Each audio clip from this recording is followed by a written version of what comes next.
പഠിക്കുന്ന പറഞ്ഞിട്ട് ഇങ്ങനെ കുട്ടികളെ കരിയർ പ്രഷർ നടത്തും ചില രക്ഷിതാക്കൾ. നീ എന്തായാലും ഡോക്ടറാണോ, എന്തായാലും എഞ്ചിനീയറോ, CMA പാസ്സായിരിക്കണം. കാരണം കുട്ടികളെ പഠിക്കണം. പക്ഷെ പഠനം അവർക്ക് ഒരു മടിയായി തോന്നാൻ പാടില്ല.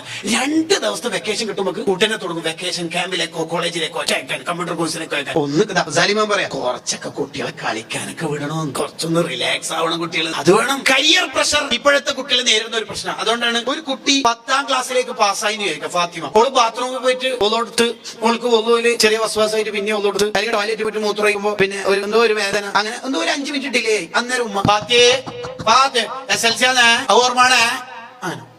ഓക്കെ, കുട്ടി എന്തോ ഒന്ന് ഇന്നലെ രാത്രി കുറച്ചധികം പഠിച്ചിട്ട് ഉറങ്ങിപ്പോയിട്ട് ഇങ്ങനെ സാധാരണ 5:30 അല്ലെങ്കിൽ 4:30 എണീക്കുന്ന കുട്ടി 5:35 4:35 എണീച്ചിട്ടില്ല, SLC എന്നൊരു ഈ കുട്ടീനെ വിചാരിക്കും 9 തോറ്റാൽ മതിയേനും. ഇതെന്താ അനങ്ങാൻ വിടാത്ത? കുട്ടികൾക്ക് സ്വപ്നം കാണാനൊക്കെ പഠിപ്പിക്കണം. പക്ഷെ സ്വപ്നം കാണാനും നല്ല തന്നെ പറക്കണത് ചിറകും വേണം. പോത്ത് വിചാരിക്കുന്നൊക്കെ പറക്കണോ? നടക്കൂല. എത്ര വലുതായാലും നടക്കൂല. പുഴു വിചാരിക്കുന്നത് നാളെ പൂമ്പാറ്റിയാൽ തരുമ്പോ നാളെ ചിറക് വരുന്നതിന് നാളെ മുതൽ പറക്കണം. അതിന് നടക്കും. കാരണം 45 ലക്ഷം അഡ്മിഷൻ തന്നെ കൊടുക്കേണ്ട കോഴ്സിൽ ഈ ദാരിദ്ര്യത്തിൽ ജീവിക്കുന്ന കുടുംബം അവൻ അങ്ങനെ പറഞ്ഞാൽ എങ്ങനെ ഉണ്ടാവും? ഒരിക്കൽ മര്യാദ അറബി അക്ഷരം തന്നെ വായിക്കാൻ കഴിയാത്ത ഒരുത്തനെ ഇഫ്ലു ഖുർആനിൽ ചേർത്ത് എങ്ങനെ ഉണ്ടാവും?